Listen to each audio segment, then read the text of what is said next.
Assalamualaikum warahmatullahi wabarakatuh. Kami dari kelompok 3 akan mempresentasikan hasil literatur review dengan judul Produksi Sediaan Herba dan Serum dari Ekstrak Tanaman yang berpotensi sebagai antioksidan, yang beranggotakan Dian Rosyani, Laila Septiani, Diatri Primaning Rizky, Hansa Mutia, dan Harin Safira. Pendahuluan. Tubuh manusia secara alami mengalami sistem antioksidan untuk menangkal reaktivitas radikal bebas secara berkelanjutan. Namun, jika jumlah radikal bebas dalam tubuh berlebih, maka dibutuhkan antioksidan tambahan yang diperoleh dari asupan makanan. Suatu senyawa dikatakan memiliki sifat antioksidatif bila mampu mendonasikan satu atau lebih elektron, kemudian mengubah senyawa oksidan menjadi senyawa yang lebih stabil. Antioksidan merupakan senyawa yang dapat menghambat spesies oksigen reaktif, spesies nitrogen, radikal bebas lainnya, sehingga mampu mencegah penyakit degeneratif seperti kardiovaskular, kanker, dan penuaan. Senyawa antioksidan merupakan substansi yang diperlukan tubuh untuk menetralisir radikal bebas dan mencegah kerusakan yang ditimbulkan oleh radikal bebas terhadap sel normal, protein, dan lemak. Senyawa ini memiliki struktur molekul radikal bebas tanpa terganggu sama sekali fungsinya dan dapat memutus reaksi berantai. Kandungan antioksidan yang cukup dapat membantu meningkatkan pertahanan tubuh terhadap timbulnya penyakit yang disebabkan oleh radikal bebas. Radikal bebas merupakan hasil sampingan dari berbagai proses kimia kompleks di dalam sel-sel tubuh. Untuk mengatasi produksi radikal bebas, maka dibutuhkan suplai antioksidan dari luar tubuh. Secara teoritis, radikal bebas dapat berbentuk bila terjadi pemisahan ikatan kovalent, karena sifatnya yang sangat reaktif dan gerakannya yang tidak beraturan. Apabila proses tersebut terjadi di dalam tubuh, maka akan menimbulkan penyakit degeneratif. Beberapa antioksidan dihasilkan oleh tumbuhan seperti vitamin C, vitamin E, beta-karoten, golongan fenol terutama flavonoid yang diketahui berpotensi mengurangi resiko penyakit degeneratif. Pencarian sumber antioksidan lebih diarahkan pada antioksidan alami, khususnya yang berasal dari tumbuh-tumbuhan. Antioksidan alami mempunyai tingkat keamanan yang lebih baik. Flavonoid merupakan salah satu antioksidan yang banyak tersebar luas di dalam tumbuh-tumbuhan. Tanaman merupakan pabrik dari senyawa bioaktif antioksidan. Komponen terbesar dari tanaman yang memiliki aktivitas antioksidan adalah flavonoid, isoflavon, antosianin, kumarin, lignin, katekin, dan isokatekin. Beberapa tanaman yang berpotensi sebagai sumber antioksidan diantaranya daun meniran atau Phyllanthus nirori, daun bidara, Ziziphus mauritina, daun katuk, Sauropus androgymus, kopi hijau atau coffee, dan teh hijau Camellia sinensis. Berikut adalah tanaman yang berpotensi sebagai antioksidan. 1. Daun bidara atau Ziziphus mauritina lam. 2. Daun meniran atau Phyllanthus niruri. Ketiga, daun katuk atau Sauropus androgynus. Yang keempat, kopi hijau atau coffea. Kelima, teh hijau atau Camellia sinensis. Seperti yang sudah kita ketahui dan dengar sebelumnya bahwa tubuh memiliki sistem antioksidan untuk menangkal radikal bebas. Antioksidan dapat diperoleh dari berbagai jenis tanaman. Salah satunya adalah tanaman bidara. Tanaman bidara merupakan sejenis pohon kecil yang selalu hijau dan memiliki buah. Bentuk daunnya menyirip dan punya tulang daun, mirip dengan daun jeruk nipis, namun ukurannya itu lebih kecil. Tanaman bidara memiliki kandungan fenolat dan flavonoid yang kaya akan manfaat, seperti antioksidan, antiinflamasi, antimikroba, antifungi, dan mencegah timbulnya tumor. Kandungan flavonoid tertinggi ditemukan di dalam daun. Beberapa kemungkinan lain fungsi flavonoid bagi tumbuhan adalah sebagai zat pengatur tubuh, pengatur proses fotosintesis, sebagai zat mikroba, insektisida. Tanaman bidara biasanya banyak digunakan dalam pengobatan tradisional, dan semua bagiannya digunakan seperti akar, daun, buah, biji, dan batang. Kandungan senyawa kimia yang berperan sebagai pengobatan dalam tanaman bidara antara lain alkaloid, fenol, flavonoid, dan terpenoid.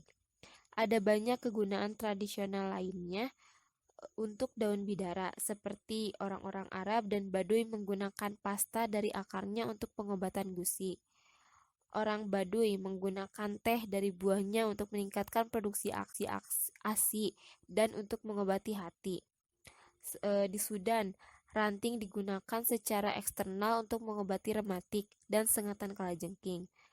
Serta di Uni Emirat Arab, air rebusan dari daunnya digunakan untuk mengobati rambut rontok.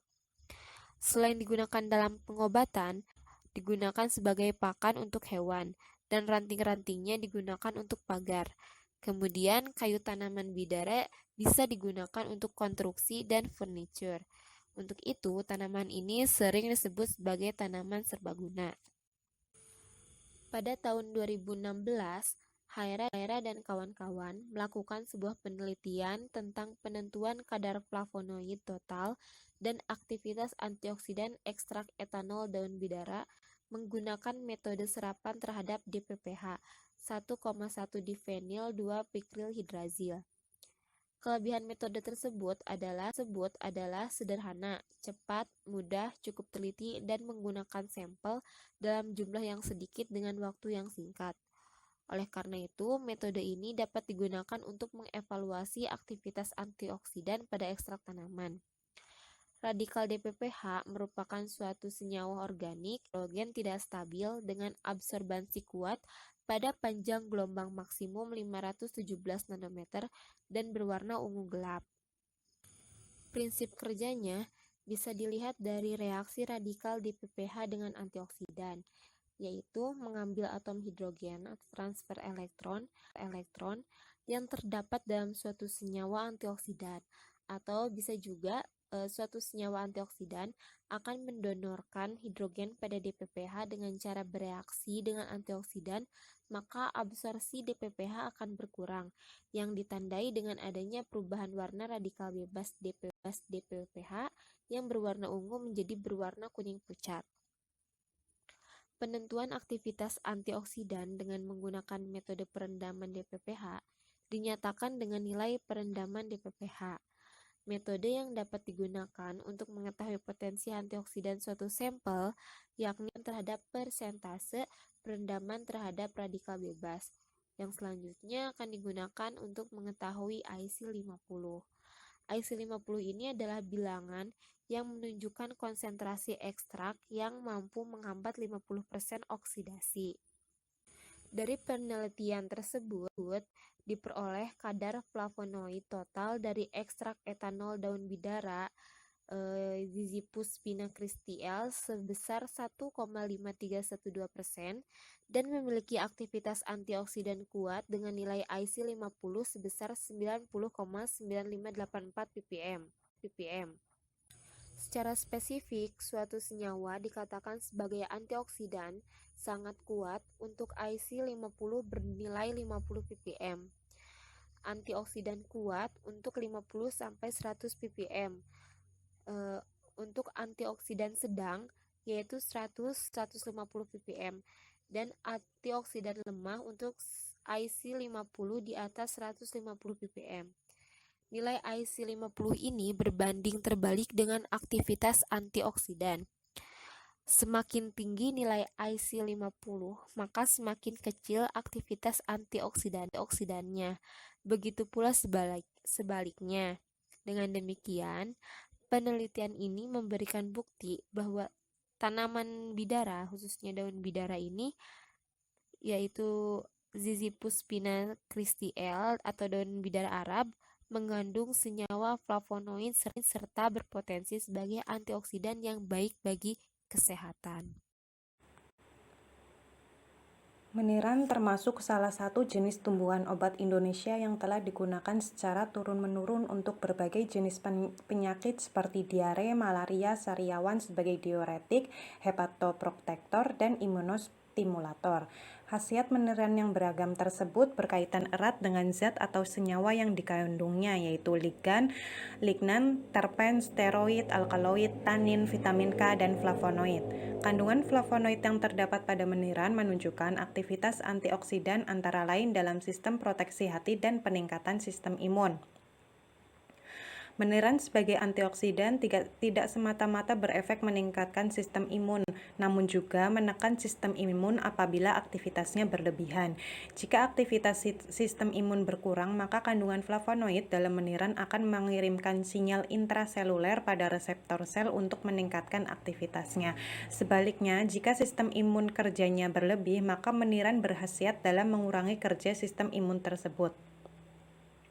Berdasarkan hasil penelitian Rizky dan kawan-kawan pada tahun 2010, aktivitas antioksidan tertinggi diperoleh dengan penambahan pelarut aseton sebesar 71,99%, sedangkan aktivitas antioksidan terendah diperoleh pada metanol yaitu sebesar 49,11%.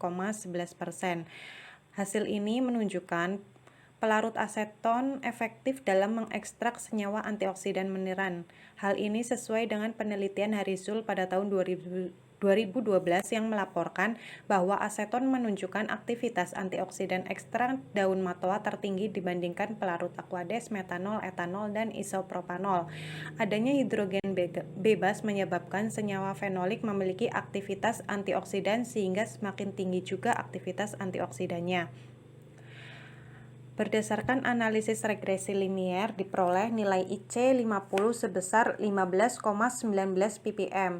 IC50 menggambarkan besarnya konsentrasi suatu senyawa yang mampu menghambat radikal bebas atau DPPH sebanyak 50%.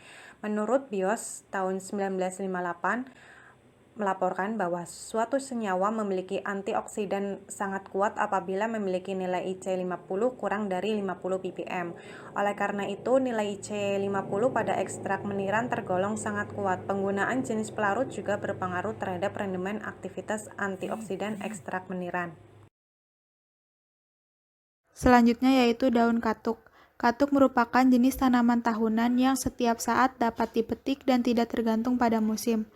Dalam beberapa penelitian telah diketahui bahwa daun katuk dapat bekerja sebagai antioksidan yang ditunjukkan oleh adanya senyawa golongan fenol yaitu flavonoid. Dari hasil screening pendahuluan pada penelitian Cut Fatimah pada tahun 2008 terhadap ekstrak metanol dari daun katuk bahwa di dalam daun katuk mengandung senyawa flavonoida. Dari hasil analisis spektrum ultraviolet visible, flavonoid dari daun katuk dalam pelarut metanol memberikan serapan maksimum pada panjang gelombang 292 nanometer yang menunjukkan flavonoid ini adalah flavonoid jenis flavanon. Berdasarkan hasil penelitian, terjadi penurunan nilai absorbansi DPPH yang diberi sampel terhadap kontrol pada setiap kenaikan konsentrasi. Penurunan nilai absorbansi DPPH mempunyai arti bahwa telah terjadinya penangkapan radikal DPPH oleh sampel. Berdasarkan penelitian Mega pada tahun 2013, hasil pengamatan daya antioksidan dengan metode DPPH dari ekstrak etanol daun katuk secara kualitatif menunjukkan hasil bahwa membentuk larutan berwarna ungu yang semakin pudar baik pada ekstrak etanol 80% maupun ekstrak etanol 96% jika dibandingkan dengan larutan pembanding. Hal ini membuktikan bahwa secara kualitatif ekstrak etanol daun katuk mempunyai daya perendaman radikal bebas terhadap DPPH. Ya, selanjutnya kopi hijau Arabica atau Coffea Arabica L merupakan salah satu tumbuhan yang memiliki potensi sebagai antioksidan alami. Biji kopi mengandung senyawa aktif yaitu asam klorogenat, kafein, alkaloid, flavonoid, terpenoid, dan polifenol. Salah satu kandungan kimia pada biji yaitu asam klorogenat memiliki aktivitas sebagai antioksidan. Kandungan antioksidan dalam kopi ternyata lebih banyak dibandingkan antioksidan pada teh dan coklat. Oleh karena itu, tubuh kita memerlukan suatu substansi penting yaitu antioksidan yang dapat membantu melindungi tubuh dari serangan radikal bebas dengan meredam dampak negatif senyawa ini. Berbagai bentuk sediaan senyawa antioksidan telah beredar di pasaran, antara lain bentuk sediaan gel, krim, salep, dan tablet. Serum merupakan sediaan dengan zat aktif konsentrasi tinggi dan viskositas rendah, yang menghantarkan film tipis dari bahan aktif pada permukaan kulit. Serum diformulasikan dengan viskositas yang rendah dan kurang jernih, atau saran, yang mengandung kadar bahan aktif yang lebih tinggi dari sediaan topikal pada umumnya. Menurut penelitian Yani pada tahun 2017, bahwa pengujian aktivitas antioksidan sediaan serum ekstrak kopi hijau dilakukan dengan metode DPPH. Sampel uji yaitu F1 ekstrak kopi hijau 0,5%, F2 ekstrak kopi hijau 0,8%, dan F3 ekstrak kopi hijau 1,1%. Dilarutkan dalam metanol PA. Penurunan aktivitas antioksidan sediaan serum ekstrak kopi hijau dapat disebabkan karena dalam formula tidak terdapat antioksidan tambahan, sehingga ekstrak kopi hijau berperan sebagai antioksidan yang melindungi sediaan serum. Alasannya, karena jika terdapat antioksidan lain di dalam sediaan serum ekstrak hijau, zat antioksidan tambahan tersebut dapat mengganggu dalam penetapan aktivitas ekstrak kopi hijau. Semakin tinggi konsentrasi ekstrak kopi hijau yang terkandung dalam sediaan serum, maka semakin tinggi aktivitas antioksidan untuk menangkal radikal bebas. Untuk hasil penelitian Laila R. pada tahun 2020 menunjukkan aktivitas antioksidan ekstrak kopi hijau Arabica dalam metode ABTS, yaitu berdasarkan kemampuan ekstrak kopi hijau Arabica dalam mereduksi atau meredam radikal bebas. Kemampuan ekstrak kopi hijau ditandai dengan berkurangnya intensitas warna biru dari larutan ABTS yang telah ditambahkan dalam sampel. Aktivitas penangkap radikal bebas ABTS juga dilakukan dengan parameter inhibitory konsentrasi atau IC50. Semakin kuat aktivitas penangkapan radikal ABTS yang diberikan pada suatu sampel, maka akan menghasilkan nilai IC50 semakin kecil. Pengujian antioksidan dengan pembanding vitamin C yang sudah terbukti memiliki kemampuan yang potensial dan berperan sebagai antioksidan dengan cara donor atom hidrogen pada senyawa radikal bebas sehingga kurang reaktif. Kandungan senyawa aktif dalam ekstrak biji kopi hijau berperan sebagai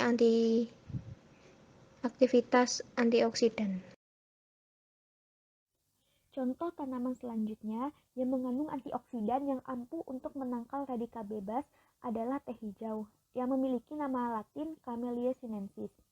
Komponen polifenol yang paling penting dalam teh hijau yaitu flavonoid. Flavonoid utama dalam teh adalah katekin. Senyawa fenolik teh hijau dengan konsentrasi tertinggi diantaranya yaitu gallic acid, galokatekin, katekin, epikatekin, epikatekin galat, epigalokatekin galat, asam parakoumaroyl quinic, dan galokatekin 3 galat. Polifenol dalam teh, terutama flavonoid, terkenal karena sifat antioksidan mereka. Aktivitas antioksidan polifenol teh hijau terutama dikaitkan dengan kombinasi cacing aromatik dan gugus hidroksil yang menyusun struktur kimianya, dan akibatnya mengikat dan menetralisir radikal bebas lipid oleh gugus hidroksil ini. Katekin juga menunjukkan aktivitas antioksidan melalui chelating redox aktif transisi ion logam dan melalui menghambat enzim prooksidan dan mendorong enzim antioksidan. Polifenol dapat mencegah UV yang diinduksi oleh peroksida lipid di kulit. Penggunaan topikal polifenol yang terkandung dalam teh hijau dapat mengurangi paparan UV, eritema, dan sengatan matahari di kulit manusia. Salah satu bentuk sediaan kosmetika untuk kulit adalah serum dalam bentuk gel semprot atau spray gel. Serum mengandung lebih banyak zat aktif alami yang baik untuk kulit dibandingkan dengan produk lainnya seperti krim wajah.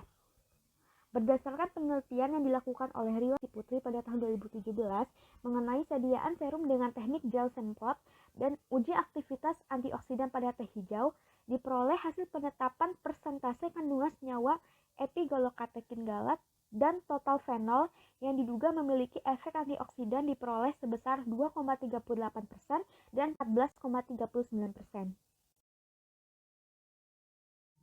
Uji antioksidan pada sediaan serum spray gel teh hijau dilakukan dengan metode DPPH.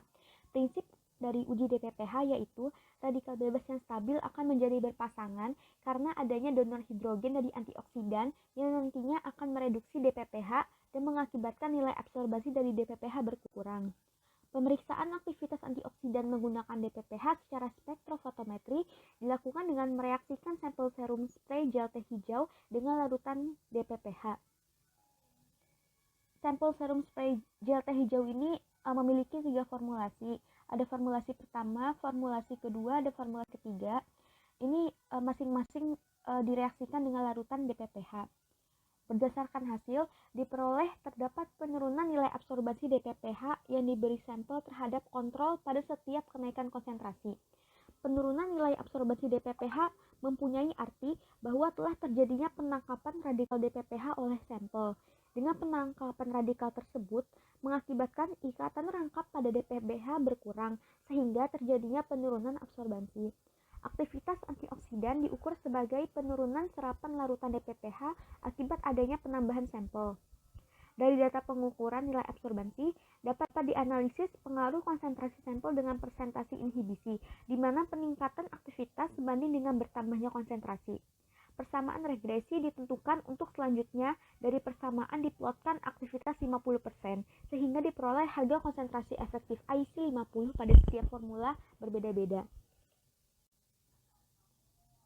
Pada formulasi 1 dihasilkan nilai IC50 sebesar 1,899 ppm, formulasi 2 diperoleh nilai IC50 sebesar 2,244 ppm, sedangkan formulasi 3 diperoleh nilai IC50 sebesar 3,141 ppm.